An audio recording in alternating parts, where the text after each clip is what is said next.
لا، ما هو 12 10 15 لرب اسره، انت بالعافيه هتاكل وهتشرب. طب انا المفروض اقلق لما الاقي انه نسبة التضخم وصلت لكام في المية؟ الدولره في اي مجتمع هتؤدي الى تضخم. انا لو معايا دولار ابيع واجيب ذهب. هتيجي فوق دماغك انت يا حضره المواطن في الاخر. لو مخاطره صفريه يبقى عندك السندات الحكوميه والشهادات البنكيه. في امل ان الاسعار ممكن تنزل تاني؟ لا. يا لهوي يا اما. بجد والله سؤال دايما بساله للناس اللي بتيجي يعني. طب الناس اللي بتمشي بكاش كتير في جيبها ولا بتبقى كروت لا لا، لازم اعمل نفسه الاثنين. والله بالذات معاك كام في جيبك بالذات 3 4000 مثلا؟ ما هو زينا كده يعني، عارف لو ايه نمشي حالنا بيه. اصلا في تصدق وتامن بالله كان في حد من اسبوع مثلا قال لي انا جاي الكارتات كلها اكتشفت ان مفيش ولا واحده فيهم عليها فيزا، فانا ما معيش فلوس. لا لا، لازم ما تبقى معهوش كاش خالص. لازم تبقى مأمن نفسك بالاثنين. ما معهوش كاش تماما. لا، في مصر تماما في مصر ما ينفعش. مش قوي، بس والله على فكره ليه ما هو مع الوقت النسبه بتقل، بس يعني برضو اخد بالك خليك مثلا في المضمون احسن. من 5-6 سنين ما كانش الكلام ده موجود، وما كنت انا لغايه دلوقتي اصلا بروح لللبان بحاسبه بالتليفون بالابل باي عادي جدا، شغال بقول بابا وماما والفكهاني وبتاع ده. من 5-6 سنين ما كانش موجود. مظبوط. ده بسبب تحركات البنك المركزي، بسبب حسن عبد الله. لو رحت بومباي في الهند، اللي هي العاصمة الاقتصادية في الهند، من 10 سنين فاتوا، يعني احنا من 2016 وهم كل حاجة إلكتروني. انا عندي سؤال. اتفضل. انا ايه علاقتي بالاحتياطي النقدي والتضخم؟ انا مالي انا؟ طيب جميل. نبدأ بالتضخم. ماشي. ايه هو التضخم؟ التضخم هو معدل ارتفاع الأسعار. حلو. طيب قبل ما نقول بالموجب نقول بالسالب. يعني التضخم لو بالسالب يبقى الحاجة اللي ب10، لو نسبة التضخم سالب 10% هتبقى ب9. عمرك سمعت ان التضخم في مصر بالسالب؟ لا. يبقى ادي اول قاعدة. انت عمرك سمعته في اي حته في العالم بالسالب؟ فين؟ في اليابان، في الصين. اليابان ما عندهمش فوائد اصلا. يبقى هنا ايه؟ الطبيعه مختلفه، ويبقى انت كده ربطت اهو اسعار الفايده بالتضخم. تمام. في دول بيبقى فيها في بعض الاحيان التضخم بالسالب والفايده بالسالب، لكن في طبيعه اقتصاد زي اقتصاد مصر اللي هو اقتصاد نامي ناشئ، وفي زياده في الكثافه السكانيه كل سنه، فدايما بيبقى عندك تضخم بالموجب. يبقى ادي اول حاجه، ان غالبا هيبقى عندك تضخم بالموجب كل سنه. المهم ان التضخم ده يبقى بنسبه يعني مقبوله، وفي نفس الوقت معدل زياده راتبك بقى اعلى من معدل زياده التضخم. حلو. دي اول حاجه. ايه علاقتك انت بالاحتياطي النقدي الاجنبي؟ انا بني ادم، والاحتياطي النقدي بقى الاجنبي في حتتين. الاحتياطي النقدي الاجنبي من اصل كل شويه نشوف خبر هو اصل الاحتياطي زي انا اعمل ايه بعدين؟ عارف اللي هو انا استفدت ايه؟ لو الاحتياطي النقدي الاجنبي اللي في المركزي صفر، سجايرك اللي في الكشك ممكن ما تلاقيهاش، او سلعك الاساسيه اللي موجوده في السوبر ماركت ممكن ما تلاقيهاش. اهميه الاحتياطي ده ايه؟ انت دلوقتي المبلغ اللي بيبقى موجود ده المفروض عشان يبقى في اقصى مستوى من الامان يكفي مشترياتك من بره مصر 9 شهور. 9 شهور. 9 شهور. واقل مستوى من الامان 3 شهور، يبقى ما بين 3 ل 9. طب انت في مصر الارقام دلوقتي تكفيك كام؟ 7 شهور. دي اول حاجه. ثانيا، لو المبلغ ده صفر، يبقى انت زي اي حد ماشي وجبه بوجبه، ما معهوش فلوس يوم بيوم خالص. مش يوم بيوم بقى، وجبه طقة بوجبه. بطقة. ايوه. يبقى ده معناه ان انت ما عندكش احتياطي. ماشي. فانت قاعد مستني يجي لك قرشين عشان تروح تتعشى بيهم، ولو ما جالكش هذا المبلغ هتبات من غير عشاء. حلو. انا برضو يبقى انا بني ادم موظف دلوقتي. انا لما اسمع اصل والله الاحتياطي النقدي بقى، ما ارجع للبدايه، الجمله اللي انا قلتها لك، ان لو الاحتياطي ده موجود ممكن ما سلعك الاساسيه اللي موجوده في الكشك والسوبر ماركت تلاقيهاش، لان سلاسل التوريد بقى مش هتعرف تخزن، ما انت ما عندكش احتياطيات. فممكن النهارده تروح تشتري، بكره ما تلاقيش. في المكان في القاهره موجود، في الجيزه ما فيش، وهكذا. على فكره اللي انا بقوله لك ده موجود في التاريخ الاقتصادي المصري. يعني قبل سنه 90 كانت مصر عايشه الكلام ده، لان قبل سنه 90 قبل حرب الخليج ما كانش عندك احتياطات على الاطلاق. ما كانش فيه ده في الثمانينات. انت بتتكلم كده في الثمانينات؟ طبعا لحد قبل حرب الخليج.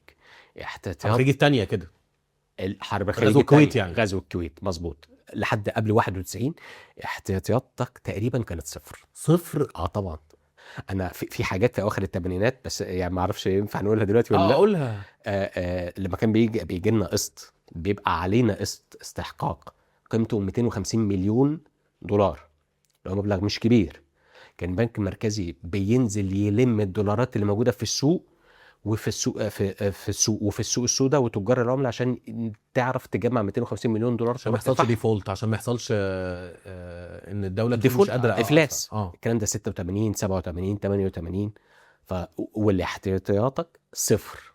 بدأت تكون احتياطيات دولارية عندك بوديعة كانت 9 مليار دولار بعد حرب الخليج، لما تم تخفيض نصف الديون اللي عليك، وبدأ يبقى فيه يعني مش عايز اقول هبات يعني، بس بدأ يبقى فيه مبالغ بيتم تحويلها من الخليج، بدأت تكون بيها الاحتياطات الدولارية اللي عندك. طب انا المفروض اقلق لما الاقي انه نسبة التضخم وصلت لكام في المية؟ سؤال جميل. بس هعكسه عشان اعرف اجاوبه. ماشي. الصح من وجهة نظري ان التضخم يكون ما بين 5 ل 7%، مش اكتر من كده، من 5 ل 7%، علشان تعرف تعمل معدل نمو اعلى من معدل التضخم، وبالتالي معدلات زيادة الرواتب اللي هو اهم حاجة بقى ده كان سؤالي الجاي اصلا. معدلات زيادة الرواتب تبقى ضعف في المتوسط، تبقى ضعف او ضعفين معدلات التضخم. لا ثانية واحدة، انا المفروض مرتبي يزيد كل سنة قد ايه عشان اقول ان انا عايش كويس؟ 3 اضعاف التضخم. 3 اضعاف التضخم. التضخم الرسمي كمان المعلن. طبعا 3 اضعاف التضخم. فيبقى عندك فارق حوالي ضعفين. هو ده اللي بيزود القوة الشرائية بتاعتك. ما هو مش مهم انت بتقبض كام كرقم. ما بالظبط، انا الزيادة السنوية يعني هقول لك حاجة، مثلا والله افترض معدل معدل التضخم السنه دي مثلا 10%، فانا المفروض مرتبي يزيد 30%. مش فكره المفروض، انه علشان تحس. انا فاهم، عشان احس انه مرتبي، عشان احس ان انا كويس. 10% يضيعوا قصاد التضخم، 10% هيضيعوا قصاد التضخم، و20% يبقى صافي ليك زياده في القدره الشرائيه. اقسم بالله ولا شركه بتعمل كده. اقسم بالله ياكلوا ورق المصحف. ليه والله العظيم. ما هو ليه ما بتعملش كده؟ ليه ما بيعملوش كده؟ لان معدل النمو مش مرتفع بما يكفي، وبالتالي ما فيش ايرادات كافيه لهم كشركه اللي تخليه يزود دخل العاملين عنده ويفيض عنده فائض من الارباح كبير. هي الدايره كلها مربوطه ببعضها. يبقى ارجع لنقطه البدايه، تعمل تضخم ما بين 5 ل 7%، ومجموعه من السياسات الاقتصاديه تخليك تعمل معدل نمو 8%. معدل النمو لما يبقى 8% والتضخم 5% فقط، متوسط زيادة مرتبات الموظفين هيبقى 20 و30%. تعمل فارق في القوة الشرائية ليك كموظف 20% زيادة. ده اللي يرفع معدلات جودة الحياة بالنسبة لك. تعرف الشركات الخاصة بتقول ايه؟ انت كتر خيرنا ان احنا اصلا مخليينك، لان هو بالعافية بيعمل ارباح ضعف معدل التضخم. لا لا ثانيه واحده، هم اللي هو بيفضل فاتح ليه؟ ما بيعملوا ارباح ويطلعوا بكلام يقول لك احنا عملنا وفتحنا فرع واثنين وثلاثه. الاحظ ان انا بكلمك على المتوسطات الكليه، مش على حاله. انا بكلمك على المتوسطات الكليه بتاعت كل البيزنس كوميونتي. يعني ثانيه انت كده بتقول ان البيزنس كوميونتي زي ما بيقولوا كده بيسرفايف بالعافيه. البرايفت في الظروف اللي بيبقى فيها تضخم مرتفع طبعا. ما هو لما يبقى عندك تضخم 30%، متوسط ارباح الشركات هيبقى كام؟ 40 50.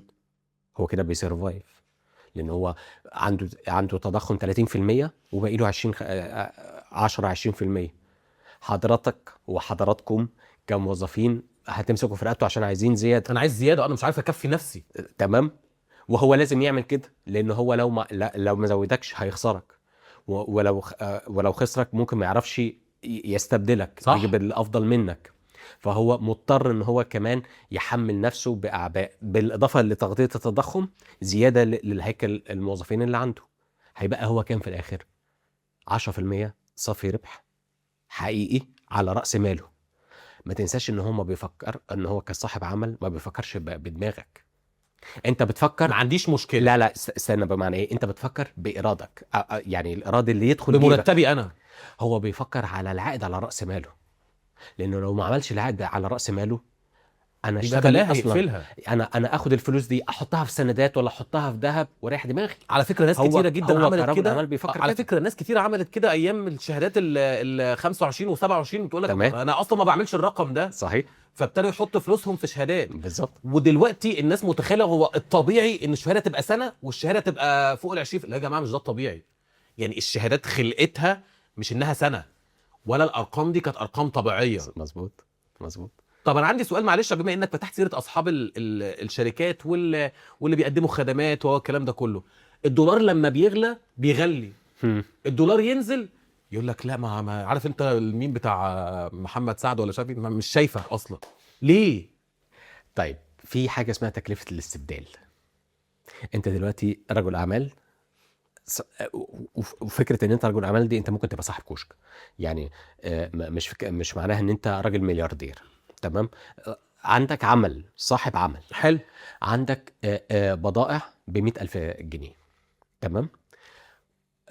وصلتك معلومه ان البضاعه اللي عندك ب100,000 جنيه دي لما هتتباع وهتشتري اللي بعدها هتشتريها ب110، فانا هزود اللي عندي اصلا علشان تغطي تكلفه الاستبدال.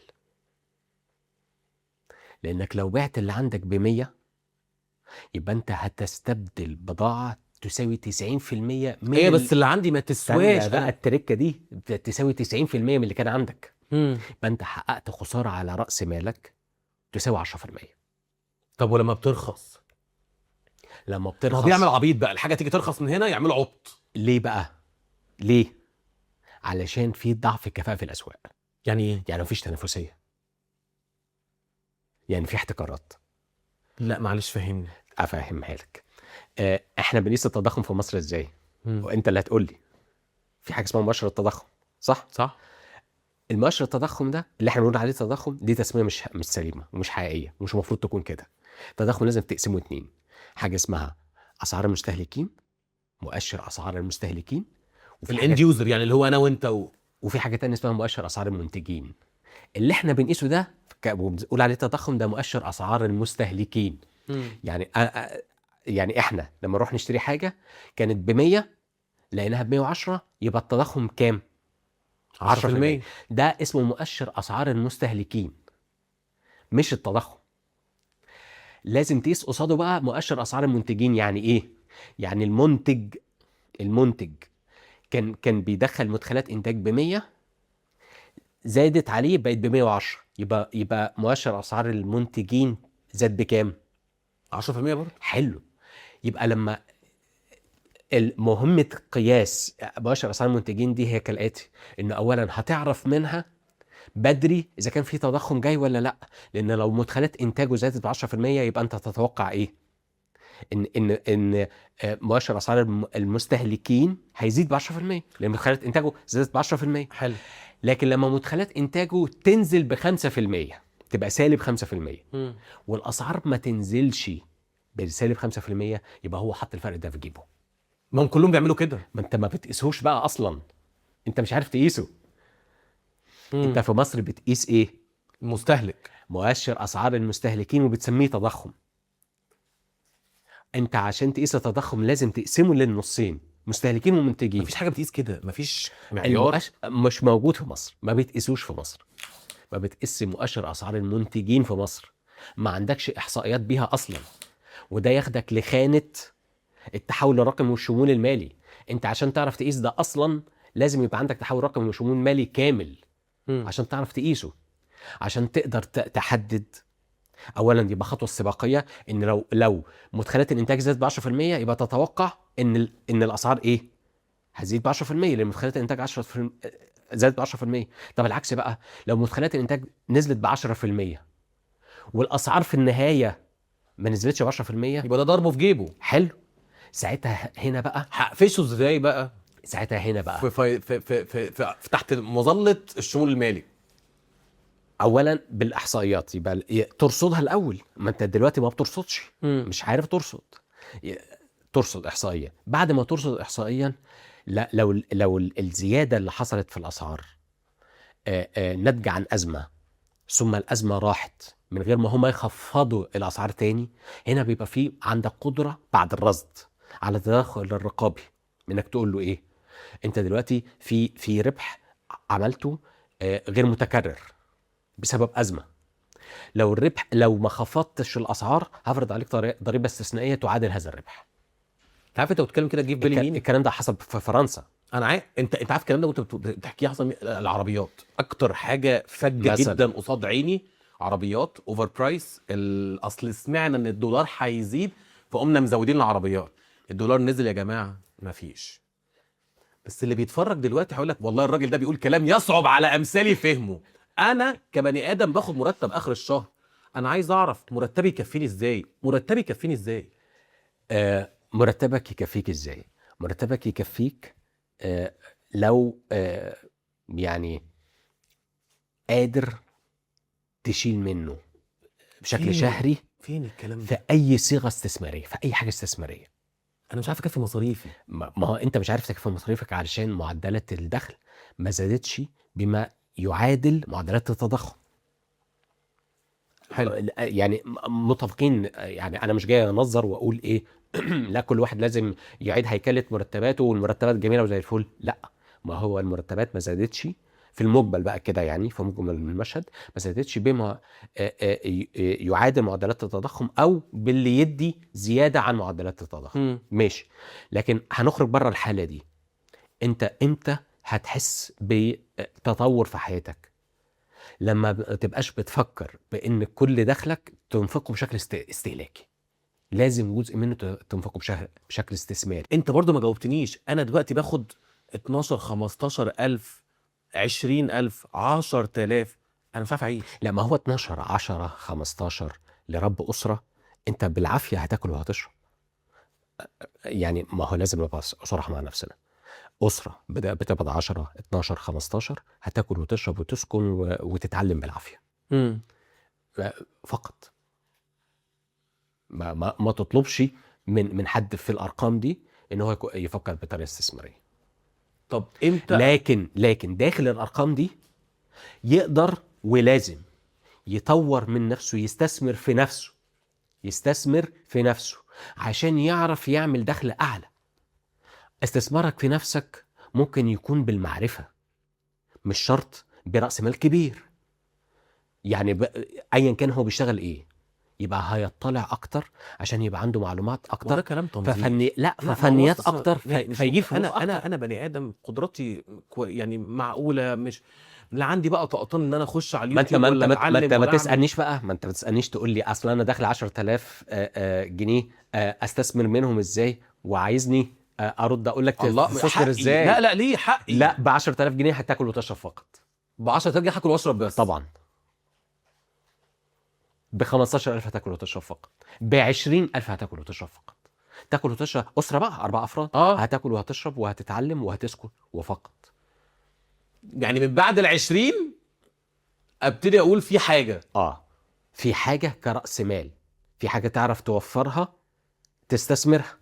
لكن طول ما انت تحت ال20 لازم تكون بتستثمر في نفسك معرفيا علشان تعرف تعدي سقف ال20 كدخل. احوش في دولار زي ما الناس بتحوش في الذهب؟ عشان دي خناقه، وانا مقتنع ان التحويش في العمله ده حاجه مش صح خالص. بالتاكيد. هو ما فيش اجابه واحده للسؤال ده. يعني اولا انت عمله دخلك ايه بالظبط؟ ده اول سؤال. ثانيا انت حجم المخاطره اللي انت متقبلها ايه. ثالثا انت المده اللي مش هتبقى محتاج فيها الفلوس اللي انت بتحوشها دي مدتها قد ايه. تركيبه الاسئله دي تطلع الاجابه الانسب لكل شخص. مش مختلف، بس لا انا بتكلم على الناس اللي تقول لك لا والله انا بروح اشتري مثلا، انا ابن خالتي ولا مش عارف ايه راجع من بره، فعايز انا اخد دولار مثلا منه، فاقوم مديله مصري عشان هو عايز يصرف فلوس في مصر. انت بقى بدات تجاوب كده على بدولار فلوسي. على جزء من الاسئله. لا لا لا، سيبك من قصه بدولار الفلوس دي لانها اكيد مش صح. لكن ليه انت مش صح؟ لانه تاثيرها السلبي في النهايه علينا كلنا غلط. لا انا مش دعوه علينا كلنا، انا مش مهتم بالناس دي كلها خالص، ولا انا فارق معايا انا بس. ما هي هتيجي فوق دماغك. ليه اول ازاي واحد بقى؟ الدولاره في اي مجتمع هتؤدي الى تضخم مرتفع. تضخم؟ طبعا هايبر انفليشن، لانك هيبقى فيه طلب على عمله لا تنتجها، فهتصنع هايبر انفليشن. وتركيا عندنا هي كمثال، التضخم عندهم 70% و30% و40%، رغم ان هم بيصدروا. انت عارف تركيا بتصدر كام؟ كام؟ 280 مليار دولار. مم. احنا ما حصلناش 50 مليار لسه، يعني شوف بقى كم ضعف. مم. ومع ذلك عندهم هايبر انفليشن عشان عندهم دولار. عشان عندهم دولار طبعا.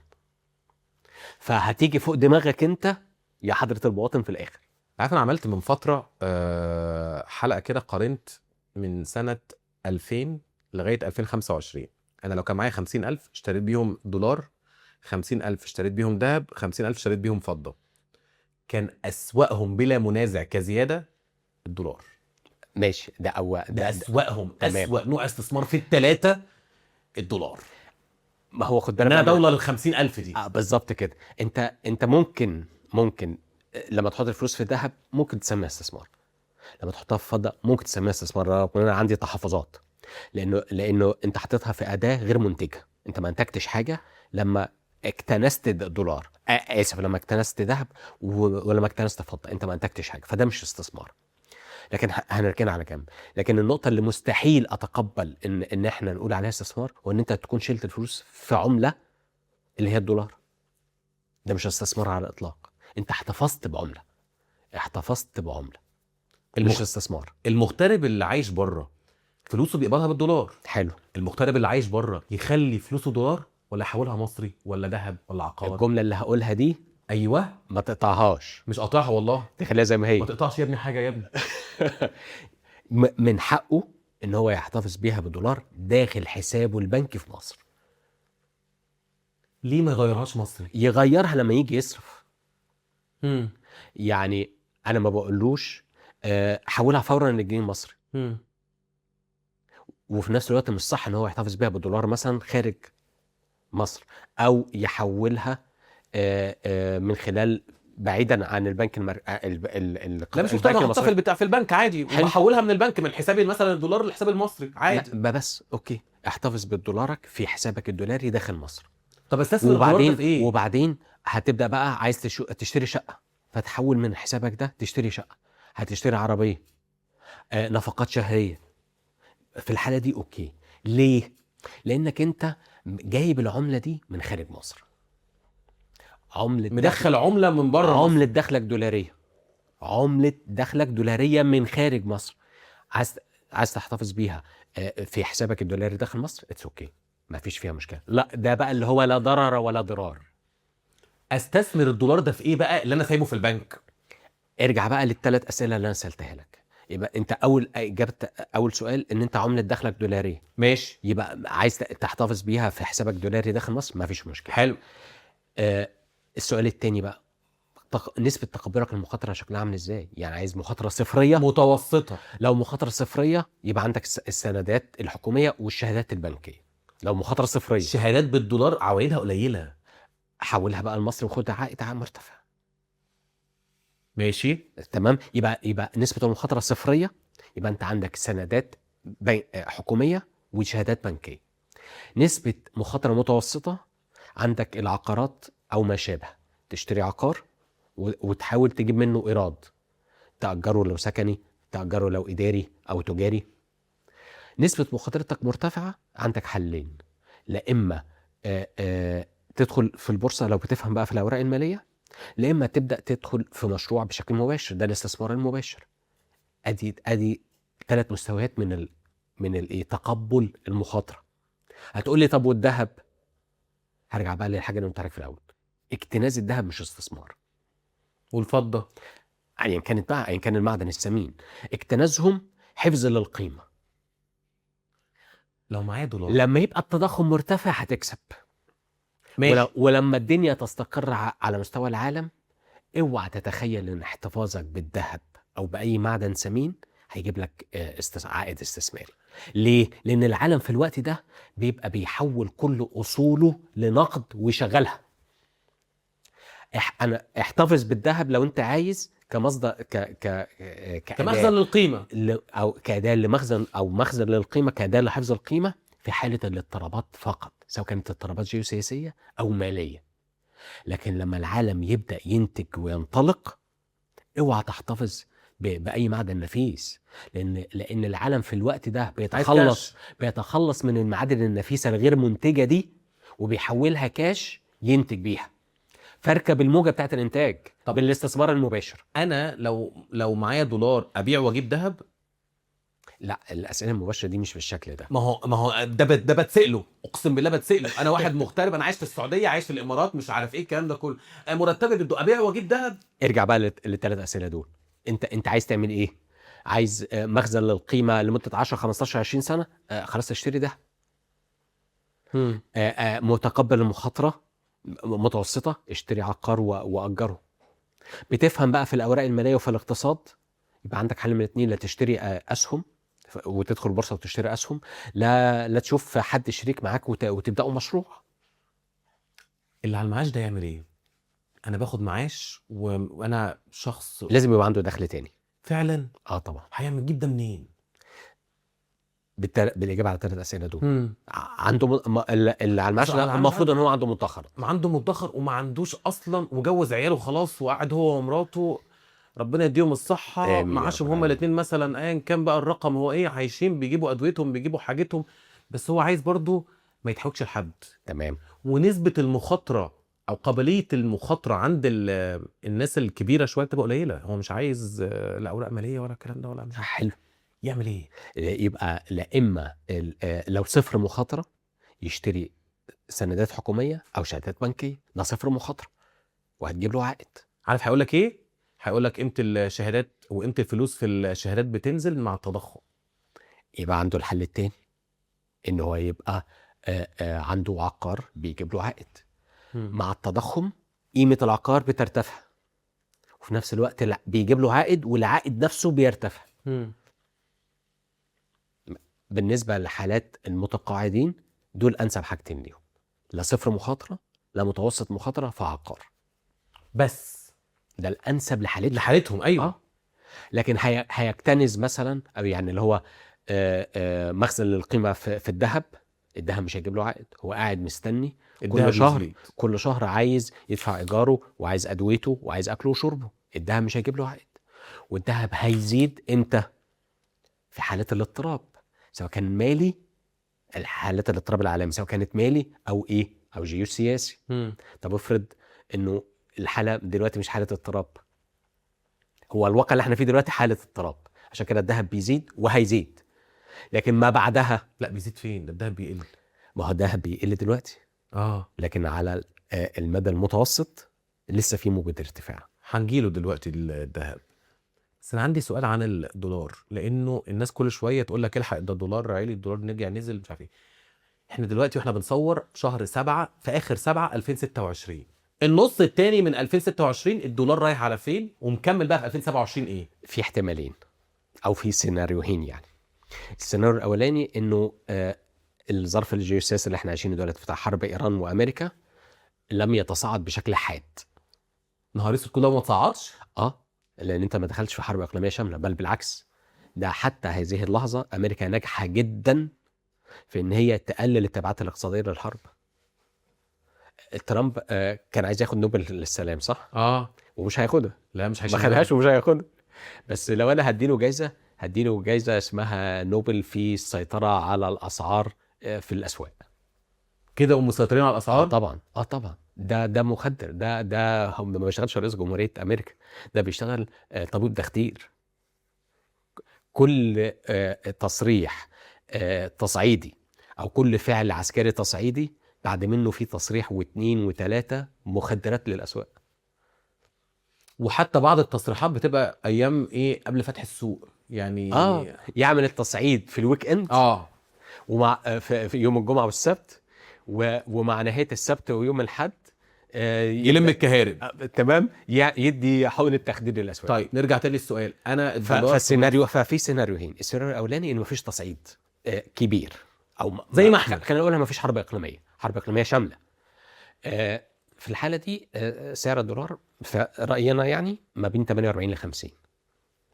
ماشي. في تصعيد كبير، في بترول فوق ال 120 $120 للبرميل اللي هو خام برنت، يبقى انت فوق ال 50 اكيد. فوق ال 50 ده بقى لحد فين؟ ما فوق ال 50 دي على لحد 56 لغايه 56.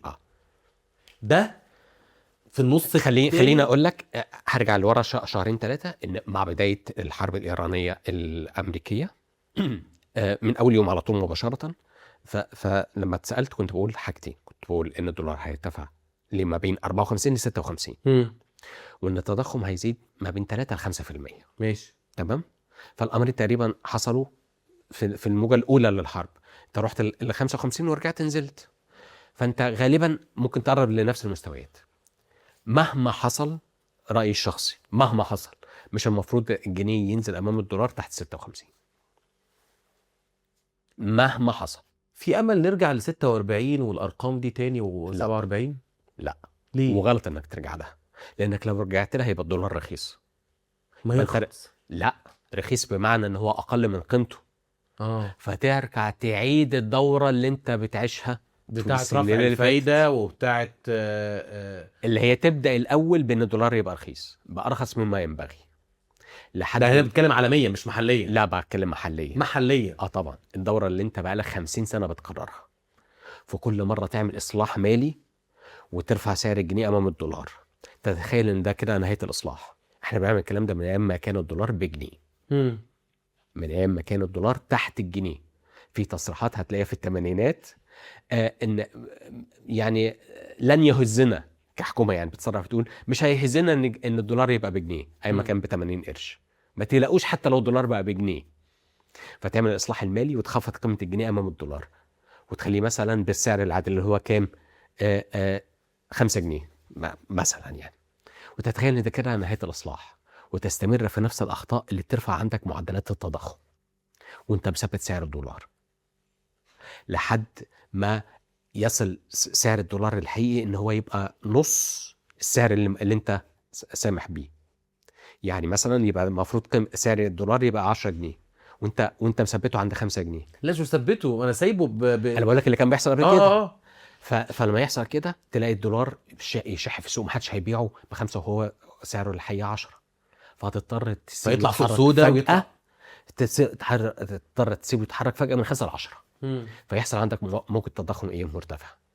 فانت ما ينفعش تغلط تاني غلطة ان انت تخلي الدولار رخيص. مش يخليه ينزل ل 46 و45 كعرض وطلب، يبقى موجود. زي ما قلت لك انه من الغلط ان الجنيه امام دولار ينخفض فوق مستوى 56 مهما حصل في الحرب الامريكيه الايرانيه وفي سعر النفط العالمي. فانا بقول لك، وده رايي الشخصي ممكن غير يختلف فيه، من الخطا انه ينزل تحت 46 لان كده الدولار هيبقى رخيص. انت عارف مين اللي كان ليه نفس وجهه النظر وكان منورنا هنا برضه من فتره؟ هاني جنينه. قال لك لو نزل تحت ال 45 احنا نخسر مش العكس. طبعا بالتاكيد. واتفرج بقى على الكومنتات، كميه شتايم خدناها انا وهو غير طبيعيه. لانه في اعتقاد خاطئ انه معنى ان الدولار رخيص ان كل حاجه تمام. لا. ازاي؟ معلش، لو الدولار رخيص الدنيا تبقى جميله. ازاي؟ لا انت اللي تقول. لا ده وجهه النظر، ده الكومنت اللي هيجي، التعليق اللي هيجي على الفيديو. الدولار رخص يا جماعه، طب ما الحاجه هترخص. احنا كنا بنستورده مثلا ما قيمته 50 جنيه، احنا دلوقتي بنستورده بما قيمته 45. هو انت بتستورد بكام وبتصدر بكام؟ قصدك لما انا اجي اصدر، ما انا هصدر برضو هتقف عليا انا بخساره، هبقى سعري اقل. لا انا قصدي حاجه تانية. امال ان انت بتصدر ارقام تقريبيه كده 50 مليار دولار. ماشي. وبتستورد بكام؟ ب 100 مليار دولار. ماشي. يعني انت عندك عجز سنوي كام؟ 50 مليار. طيب لو انت يبقى ده معناه ان انت دايما عندك احتياج للدولار، صح، اخرى بالشكل ده، وبتغطي الفرق ده من مصادر اخرى للدخل، تحويلات مصاريف في الخارج، قناه السويس، مش عارف ايا كان. طيب لو انت الدولار دلوقتي باقل من قيمته، يبقى انت مش هتعرف تسد العجز بتاعك ده. انا مش بقول انه اقل من قيمته، انا بقول انه قيمته بقت 46، قيمته بقت 45 في مصر. يعني بقى عندنا وفره في الدولار، فطبيعي كسوق عرض وطلب وفي ما انا بحاول ارد على فكره ان انت يبقى عندك وفره. انت اولا هيبقى عندك وفره لما يبقى ميزانك التجاري بالايجاب مش بالسلب. يعني لا، ايراداتك الدولاريه تبقى ايه؟ بالبلس مش بالماينس. لما تبقى بالبلس هيبقى عندك اريحيه انك حتى لو عايز تبيع الدولار باقل من قيمته انت حر، لان ساعتها هتبقى بتخسر من الفائض اللي عندك. لكن طول ما انت عندك عجز تجاري فانت ما عندكش رفاهيه انك تحرق فوائد دولاريه، لانك ما عندكش فوائد دولاريه اصلا. اوكي. يعني اقولها لك بطريقه اخرى.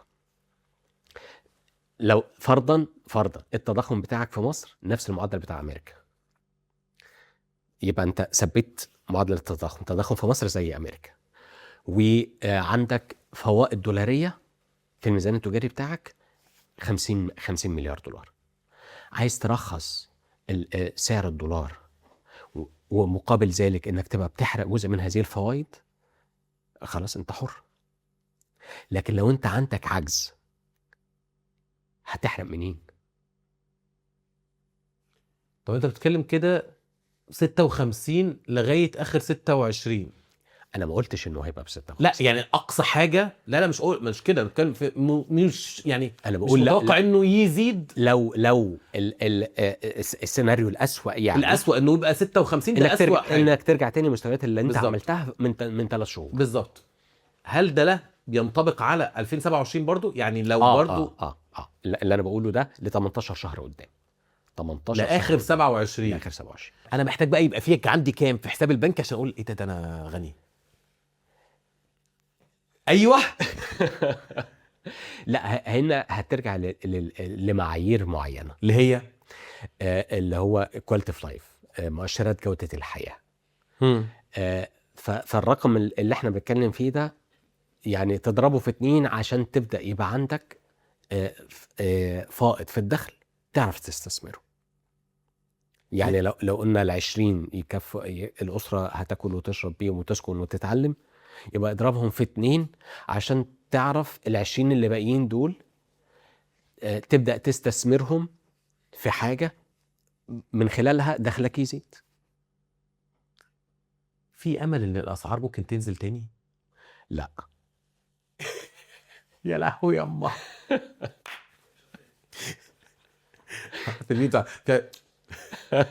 مش هتنزل؟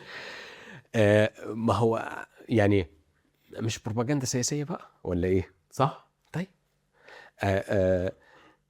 ممكن يبقى في محاولات ان هي تنزل، بس مش هتنزل. لا، وفي سلع تنزل، لكن مؤشرات الكلية للتضخم، انا لما ببص على المؤشرات الكلية، يعني معدل التضخم اللي هو ب 15% دلوقتي ونازل من 40%، هيبقى بالسالب؟ فانا بجاوبك بقول لك لا، مش هيبقى بالسالب، بس يبقى مثلا 10%. هيبقى 7%، مش بس 10. امتى بقى يبقى 7%؟ ان شاء الله نهاية 27. انت عارف في حاجه وانت بتتكلم كده على معدلات التضخم افتكرتها. الناس متخيله انه معدل التضخم لما بقى او لما كان 20% وبقى 10%، انه الحاجه اللي كانت ب 20 جنيه المفروض تبقى ب 10 جنيه، في حين انه العكس بقى المفروض يحصل، يعني نسبه الزياده تبقى اقل. انا فاهم صح كده؟ فاهم صح جدا. ممكن تفهمها بقى للناس؟ حاجه ب 100 جنيه، امشي بقى معايا كده في المثال. حلو. حاجه ب 100 جنيه، سلعه ب 100 جنيه، زادت بقت ب 120 عشان نسبه التضخم 20%، يبقى التضخم كده كام؟ 20%. السنه الجايه بقت ب 110، بدل 120 بقت 132. يبقى كده لا انت كده يبقى معدل التضخم كام؟ ده انت محاسب بقى. والنبي ما دخلت بتاع بنوك، بتاع بنوك، بس انا بانجليزي. يبقى التضخم نزل من 20% ل 10%. ل 10%، ايوه انا كده فاهم صح. لكن سعر السلعه زاد من 120 ل 132. الناس اتلخبطت تاني. السلعه كانت ب 100 ب 100 جنيه. ايوه السنه دي في نسبه تضخم 20%. السلعه كانت ب 100 جنيه السنه اللي فاتت، حلو. السنه دي بقت ب 120، يبقى معدل التضخم كام؟ 20%. حلو. السنه الجايه نفس السلعه دي اللي كانت ب 120 بقت ب 132، يبقى معدل التضخم كام؟ 10%. يبقى معدل التضخم نزل من 20 ل 10. فسعر الحاجه وسعر السلعه طلع من 120 ل 132. امتى سعر السلعه يقل؟ لو معدل التضخم بقى بالسالب. لو كانت برافو عليك، أيوة. خلاص وصلت. يبقى لو السلعه اللي ب 100 بقت ب 90، يبقى معدل التضخم بسالب 10. ده اسمه ديفليشن مش انفليشن. ده ما بيحصلش اصلا، ما شفتوش. انا داخل على 40 وما حصلش، ما شفتوش. ما بيحصلش في الدول اللي الناميه، الدول اللي اقتصادها بيتوسع بالضروره علشان دوله ناميه وعلشان عدد سكانها بيزيد، فانت دايما عندك طلب، الطلب بيخلق معدل التضخم. الطلب دايما بيزيد، ومش دايما العرض بيزيد بشكل مكافئ للطلب. فدايما في معدل تضخم ايجابي، يعني معدل تضخم ايجابي بالايجاب، يعني 10% 20% وهكذا. في بعض الحالات بقى في دول بيحصل فيها ديفليشن، يعني الاسعار بتقل، معدل التضخم يبقى بالسالب. زي ايه؟ زي اليابان وزي الصين وزي سويسرا وزي نيوزيلندا وزي استراليا، في حالات بتحصل كده وبتحصل دلوقتي. انا المفروض امتى ابتدي احس انه مش الاسعار نزلت بس ابتدت تستقر؟ بلاش نزلت يا سيدي، اعتبرها دلوقتي استقرت فعلا. اعتبرها دلوقتي استقرت. لو افترضنا ان السيناريو السيء بتاع حرب امريكا وايران مش هيحصل، فاعتبرها استقرت. طب لو الحرب خلصت المفروض يحصل ايه اقتصاديا في المطلق كده يعني؟ لا في مصر، انا عايز في مصر اسعار هتبقى عامله ازاي؟ الاسعار هتبقى مستقره على مستوياتها الحاليه، مش هنحتاج نرفع معدلات يعني معدلات اسعار المحروقات. الدولار هيبقى ثابت او يعني هينخفض، لان انت وصلت مثلا في اللحظه الحاليه انت وصلت ل 51. لو الامور استقرت هتنزل تاني 48 وجايز اقل من 48 بشويه. قدرتك على جذب استثمارات كبيره او من الخارج هتكون افضل. لا فطبعا الوضع هيبقى احسن كثيرا. ناس كتيرة بتسأل لما بيجي لنا حد ضيف بشكل ما، بتبقى لا ده بص ده عالم، ده يعني انا عايشه في كوكب موازي ومالناش دعوه، دي عالم اغنياء، دي عالم مش عارف ايه ومش عايشين معانا. انت بتستثمر فلوسك في ايه؟ اولا بستثمر في ذاتي، ماشي، قبل اي حاجه. ثانيا اللي انا بقوله لك ده بطبقه على نفسي، انا بسال نفسي الثلاث اسئله دول اللي انا قلت لك عليهم. برضه ما جاوبتنيش. بتستثمر فلوسك في ايه؟ ما انا كده بجاوبك. ليه؟ لان انا ما بشخصش الحاله. انا مش هشخص الحاله، انا بقول لك انا طريقه التفكير ازاي اللي انا بطبقها على نفسي. اول حاجه انا بستثمر في نفسي، ثم بجاوب على 3 اسئله انا سالتهم لك دول المرتبطه بانا المدى الزمني الاستثمار اللي انا عايز اعمله شكله عامل ازاي، قدرتي على تحمل المخاطر شكلها عامله ازاي، انا عايز عائد دلوقتي ولا ممكن انتظر بدل ما احقق عائد دخل شهري انتظر بان انا احقق عائد راس مالي كبير بعدين. فانا بجاوب على الاسئله دي، والاجابات بتبقى متغيره كل فتره زمنيه، كل واحد على حسب ظروفه وعلى حسب توقيت واحتياجاته في لحظه زمنيه معينه. دي الطريقه اللي انا بشتغل بيها. تتوقع سعر الفايده مثلا خلال السنين الجايه في البنك خلال قصدي الشهور الجايه في البنك المركزي، الاجتماعات اللي باقيه في 2026 هتبقى عامله ازاي؟ في اغسطس اظن الافضل حتى هذه اللحظه هو التثبيت. يعني هنرجع بقى تاني اللي انا قلته مع بدايه الحرب، ان احنا في عندنا موجة تضخم مداها ما بين 3 إلى 5%. في هذا الاطار، في هذه الحدود، مش هيضطر المركز ان هو يخفض، مش هيضطر يرفع معدلات الفائده، لكن هيضطر ان هو يفضل مثبت فتره.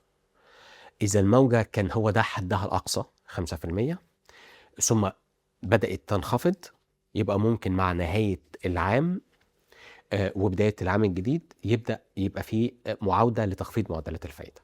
هل احنا مرتبطين بالفيدرالي قوي؟ مرتبطين بالفيدرالي، ما هو في عندك عاملين فيما يخص الفائده. يبقى لو حصل اللي انا بقول لك عليه ده وبدات معدلات التضخم تنخفض تاني مع نهايه السنه، ساعتها ممكن المركزي يبدا يخفض الفائده لاحقا. والسيناريو الثاني انه الفيدرالي يرفع الفائده ومعدلات التضخم تنفجر، لا قدر الله بقى الوضع يبقى صعب جدا اقليميا يعني، فساعتها المركزي هيضطر يرفع معدلات الفائده. تتوقع ده هيحصل؟ لا. حتى لو توسعت الحرب بقت حرب اقليميه شويه او بقت اشمل شويه؟ يعني حتى لو حصل انا شايف ان السيناريو رفع معدلات الفائده احتماليته ضعيفه، سواء كانت في مصر او امريكا بالمناسبه. فعلا. يعني في امريكا الاحتماليه انا حطيتها 20%. 20 بس؟ 20%. وفي مصر اقل من كده كمان. نتمنى والله العظيم نتمنى. هل اخر سؤال بقى، قول. هل انت متفائل اقتصاديا؟ انت عايز الاجابه اللي انا ابقى راضي عنها وتناسب شخصيتي؟ ما عنديش حاجه اسمها تفاؤل او تشاؤم، كلاهما مشاعر ما اعرفهاش.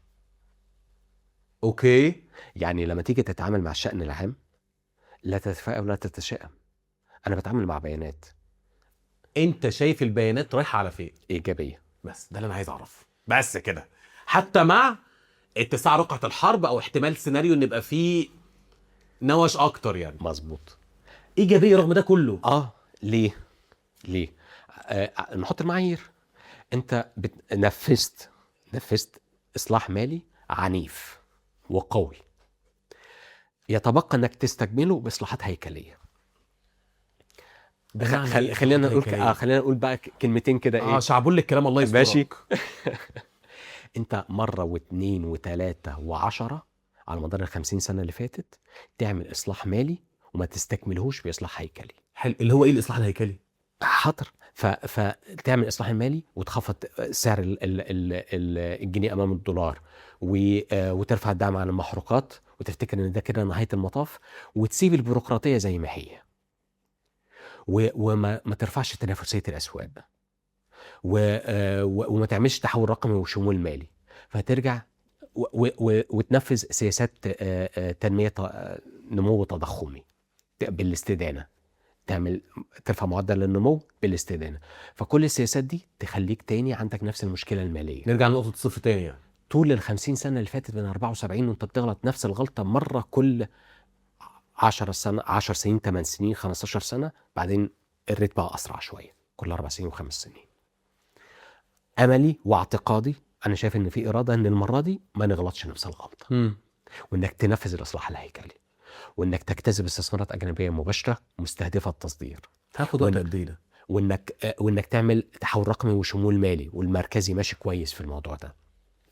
تاخد وقت قد ايه؟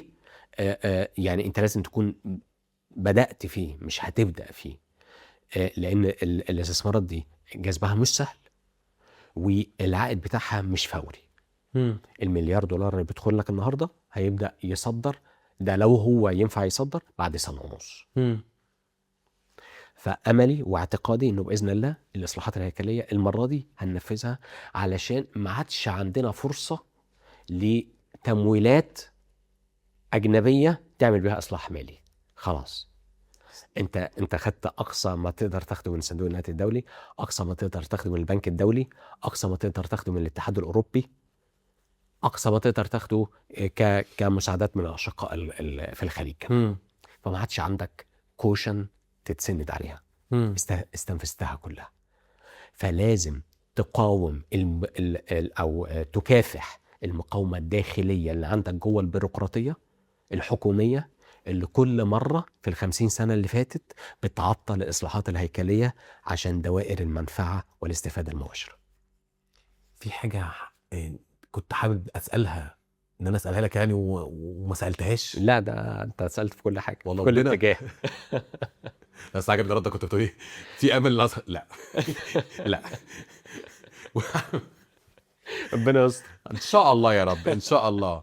حابين تسالوا بقى اي حاجه اكتبوا لنا في الكومنتات، ونشوفكم ان شاء الله بقى في حلقه جديده، في انترفيو جديد مع ضيف جديد. وارجوك معلش رد معانا على الناس كده في الكومنتات، لانه ايه، هتلاقي ناس كتير داخله شمال بقى وداخله ايه مشخصنه الموضوع معاك قوي يعني. ربنا يستر.